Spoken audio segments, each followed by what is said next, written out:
저는 지금 992 GT3의 새로운 탄생을 맞이하기 위해서 독일에 나와 있습니다. 이 차는 일단 페이스를 본격적으로 올리기 전부터 정말 엄청난 소리와 진동을 만들어내고 있어요. 게다가 이 뒤쪽에 롤케이지 기본 옵션을 삭제하지 않고 그대로 달고 나온 시승차이기 때문에 엔진에 떠는 진동과 소리, 실내 각종 내장대가 그에 따라서 흔들리는 소리들, 아주 작은 모래나 돌을 밟았을 때 휠하우스 안쪽을 튀기면서 다시 막 롤케이지까지 공명시키는 여러 가지 소리들이 출발부터 운전자의 혼을 쏙 빼놓는 것 같습니다.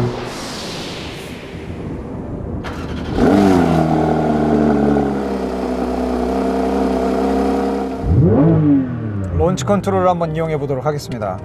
저희 계측기 이번에 새롭게 레이스박스와 함께 합니다. 런치 발사.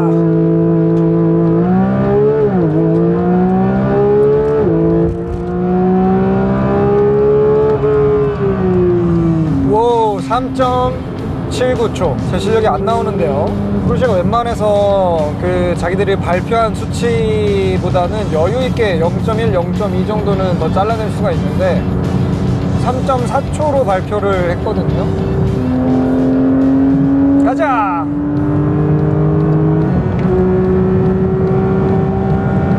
250 돌파! 6단! 270 돌파! 280! 290, 95, 300.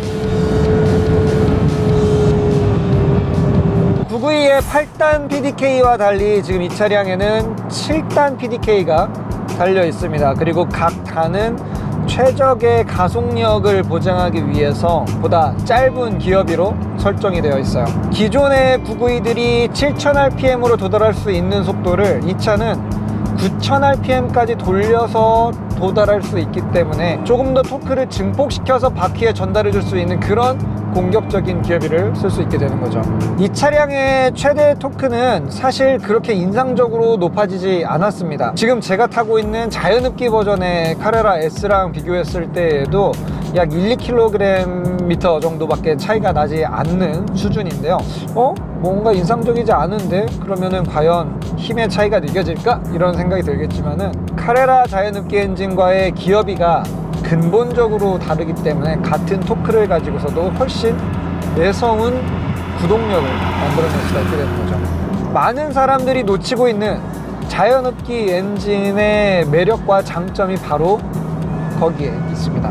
정말 저회전 영역대에서 이 차의 엔진이 돌아가는 느낌과 파워트레인의 반응은 그냥 수동 변속기를 모는 것 같아요. 1000rpm 내외에서 차가 출력을 줬다가 뺐다가 할 때 그 파워트레인의 흔들리는 진동, 이런 것들이 수동 변속기의 원초적인 감각들을 잘 구현해주고 있습니다. 그리고 엔진이 이 셰시에 마운팅 되어 있는 부분들도 꽤나 단단하게 고정이 되어 있기 때문에 엔진에 힘이 걸리는 방향이 바뀔 때마다, 그러니까 출력을 줬다 뺐다 할 때마다 그 셰시를 잡고 흔든 엔진의 피드백, 이런 것들도 고스란히 느껴지거든요. 파워트레인의 어떤 감성도 거의 수동 변속기랑 90% 이상 동일하기 때문에 PDK를 거부해야 될 이유를 찾는 게 정말 몇 가지 남지 않는 것 같아요. 7단에 들어간 상태에서도 시속 120km 정도를 유지하려면 3000rpm이 넘는 rpm 구간으로 올라가야 돼요. 6단 3000에서는 지금 104km 정도가 나옵니다. 그러면 6단은 9000으로 돌려도 310km 남짓밖에는 안 나온다는 얘기거든요. 그럼 결국 GT3는 최고 속도가 6단이 아니라 7단에서 나온다는 것을 이것으로 미리 확인해 볼 수가 있네요. 자, 가볍게 RPM을 좀 올려보겠습니다. 4500, 5000, 5500, 6000, 7000. 어떻게 왜 이렇게 부드럽게 돌아갈 수가 있죠? 이 리어 엔진에서 오는 저 엔진의 사운드는 뭐랄까요, 제 그 고막의 표면까지 엄청난 음압으로 소리를 가득 메워줍니다. 뭐 터보 엔진 기반의 992 카레라들이나 GTS에서는 느낄 수가 없는 아주 팽팽한 음압이 제 머리 주변과 제 온몸을 그냥 다 감싸거든요. 그런데 그 와중에서 느껴지는 이 엔진이 돌아가는 회전 질감은 8,500, 9,000을 향해 치닫는 그 상황에서도 너무나도 부드럽습니다. 자, 3단에서 170 정도의 속도가 나오게 되고요.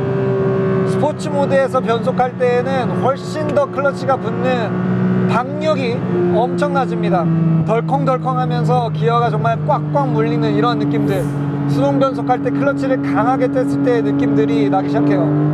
이 GT3용 PDK 반응은 기존에 있는 911들의 PDK가 꼭 PDK가 아닌 것처럼 느껴지게 만들어요. 2초, 3초 후를 내다보고 있는 느낌이랄까요? 자기가 몇 RPM으로 가야 되는지를 정확하게 알고 있습니다.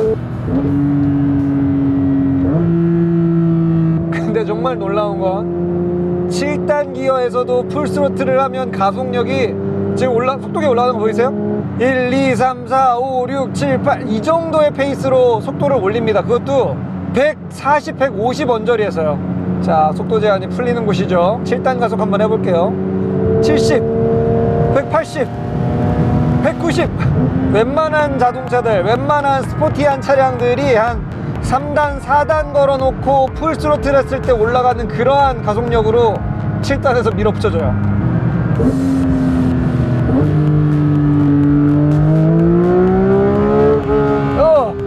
2단에서의 펀치는요, 진짜 매섭습니다.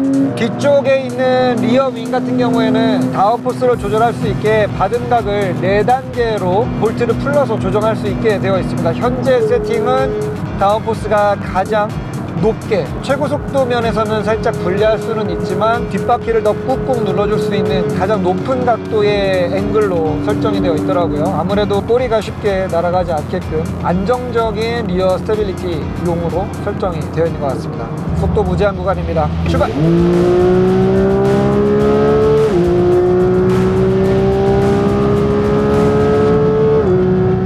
회전수의 한계 범위로 올라가면 그 전에 저 시프팅 램프가 양쪽에 노란색부터 해가지고 채워가거든요.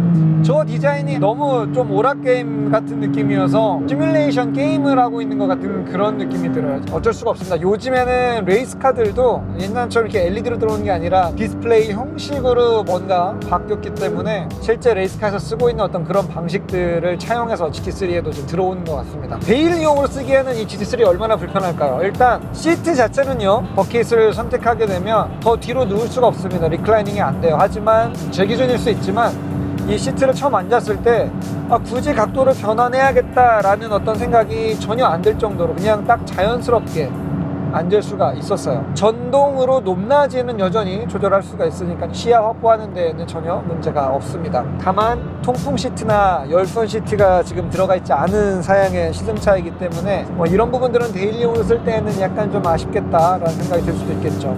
자, 노멀 모드의 승차감이요. 시내 구간이나 국도 구간에서는 이건 약간 좀 단단하다, 몇몇 분들은 반감을 가질 수도 있겠다라는 생각이 들 정도의 댐핑이었는데, 고속도로에 올라오고 나서는 사실 승차감 부분에서는 아쉬움은 전혀 없습니다. 약간 스포츠 세단의 승차감 정도? 고속으로 올라오니까 여유 있게 요철들을 처리할 수 있는 그런 능력들을 보여줍니다.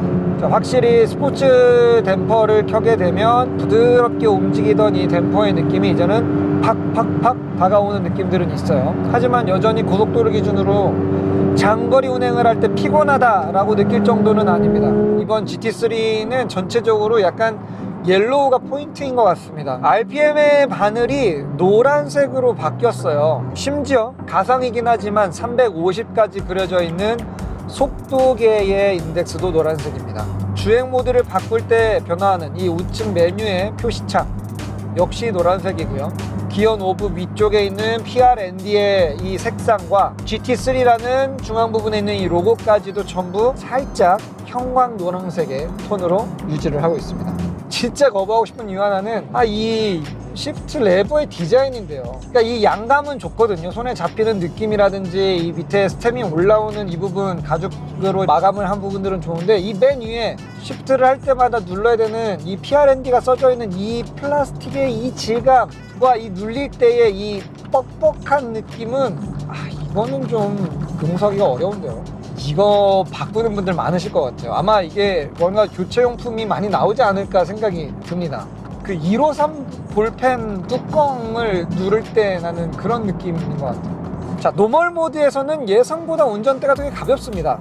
앞쪽의 이 반응성이 정말 빠르기 때문에 이 무게가 가볍고 너무 빠르게 움직이는 이 부분이 이질적이다라고 느껴질 정도예요. 자, 스포츠 모드를 바꾸게 되면 근데 여전히 스포츠 모드에서도 이 스티어링 웨이트가 그렇게 늘어나지는 않습니다. 이거는 굉장히 좀 반갑네요. 물론 GT3라는 자동차가 서킷에서 제대로 된 성능을 발휘하기 위해서 개발된 자동차이기는 하지만 실제 GT3의 오너들이 트랙에 가는 것보다 또 데일리용으로 쓰는 빈도수가 많다는 걸 고려한다면 이러한 스티어링 무게감의 가벼운 느낌들은 견딜만한 요소입니다. 트랙 모드로 한번 바꿔볼게요. 트랙 모드에서도 심지어 사뿐사뿐합니다. GT3에서만 새롭게 추가된 거는 스포츠 디스플레이가 생겼다라는 거예요. 원래 911은 오랫동안 5개의 원형 다이얼의 전통을 가지고 있었습니다. 굳이 그렇게 5개를 만들어 놓고 마지막 쪽에 있는 원들은 운전대 뒤에 가려서 사실 있으나마나한 기능들이었고요. 실제로 잘 보이지도 않습니다. 그런데 이번에 GT3로 와서는 이렇게 스포츠 디스플레이가 나옵니다. 물론 스포츠 디스플레이에서도 기존에 5개 원형으로 돌아갈 수 있는 방법이 있지만 굳이 그럴 필요가 없어요. 개인적으로는 훨씬 반갑습니다. 힐끔 보고 바로 내가 원하는 정보들을 읽어드릴 수 있는 이러한 데이터 표시가 훨씬 더 의미 있는 것이라고 보거든요. 자, 독일은 터널 안에서 실선을 찾아볼 수가 없죠. 차선이 전부 다 점선으로 되어 있습니다. 애초에 차선을 바꾸는 것 자체가 위험하다라고 생각해야 될 이유가 전혀 없습니다. 오히려 차선을 못 바꾸는 도로 트래픽이 더 위험한 경우가 되겠죠. 속도 제한 60km, 차들도 굉장히 많은 구간인데 시속 37km인데도 지금 7단이 걸려 있어요. 그만큼 기어비가 짧다라는 얘기입니다. 다시 한번 속도를 올려보겠습니다.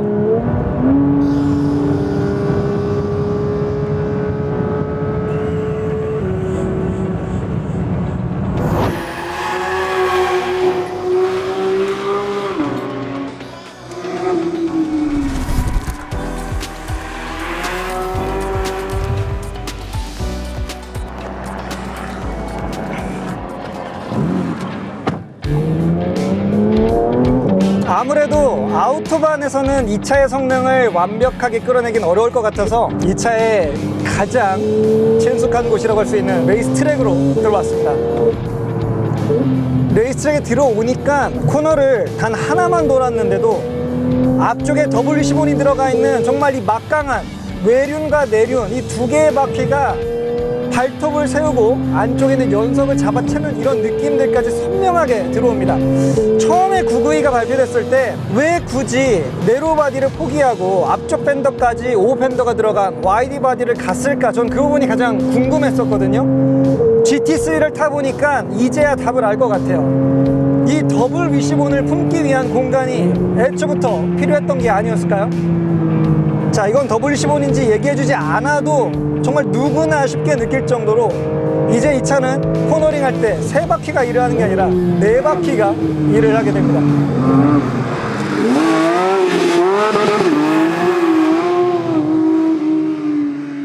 감으면 감는 대로 다 돌아가요. 와, 흡사 앞쪽에서 주는 접지력의 느낌은 꼭 엔진이 앞쪽에 하중을 걸어주고 있는 것 같은 그러한 느낌마저 들게 됩니다. 자, PC12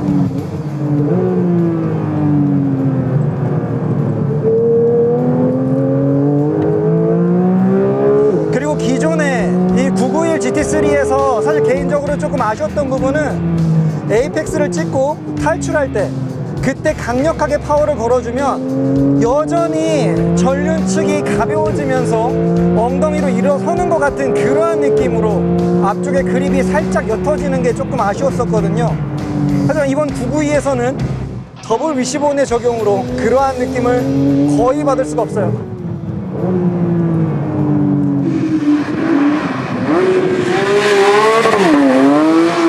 무엇보다도 저는 이 차의 전륜의 그립을 너무 칭찬하고 싶습니다. 처음에 992 카레라가 나왔을 때만 해도 전륜 그립이 굉장히 좋아졌다라고 제가 호평을 했었는데, 아직도 이 정도나 앞쪽에 그립의 한계가 남아있었던 여지가 있었다는 게 놀랍네요. 자세 제어 장치를 한번 꺼볼까요?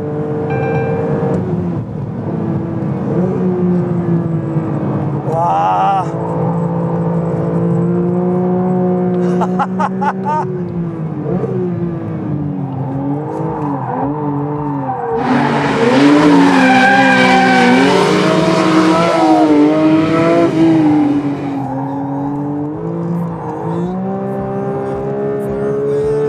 순간 제가 뭔가 말을 해야 되는 걸 잊어버렸어요. 완전 집중하고 있습니다. 이야! 자, 앞쪽은 더블 위시본으로 강력한 발톱을 드러내고 있고요. 뒤쪽은 사륜 조향 시스템 덕분에 엉덩이가 오버스퀘어를 만나기 직전 타이어가 슬라이드 앵글을 줄이는 방향으로 살짝 고개를 비틀어 줍니다. 전반적인 코너링 한기 스피드가 말도 안 되게 올라갔어요. 오. 이야. 아, 욕해서 죄송합니다.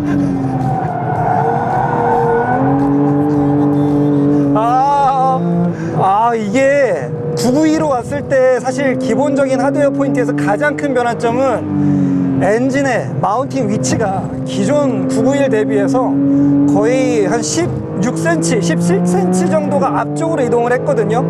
지금 이 GT3의 움직임은 RR과 MR 방식의 딱 그 중간 어디쯤에 있어요. 이 PCCB가 6개의 피스톤이 저 세라믹 디스크를 정말 강력하게 잡아물 때에는 귀가 먹먹해질 정도의 제동력을 선보여줍니다.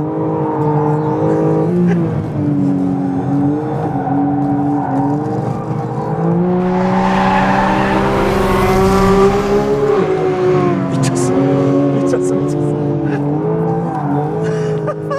엔진 스펙만 놓고 봤을 때는 기존의 991 GT3 대비해서 출력의 증강이 워낙 미미했기 때문에 얼마나 달라진 차의 느낌을 줄까라는 의구심이 분명히 있었습니다만, 이 차는 마력으로 얘기하는 차가 아니었어요. 이 차는 두 손과 두 발로 이야기하는 자동차입니다.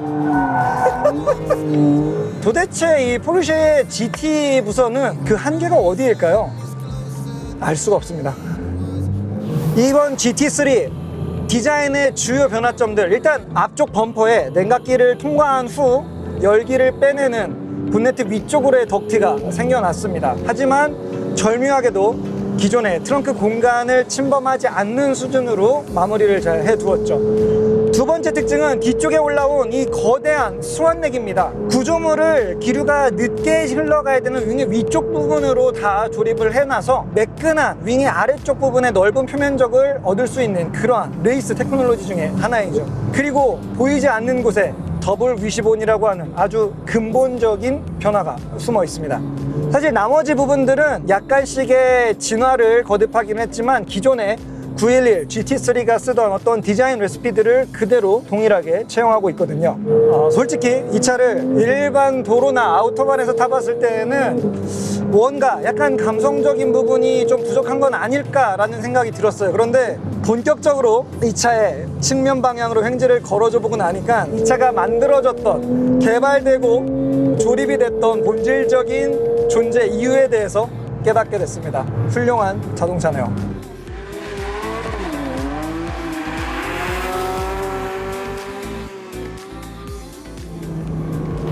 자, 여러분들과 함께 992 GT3를 만나봤습니다.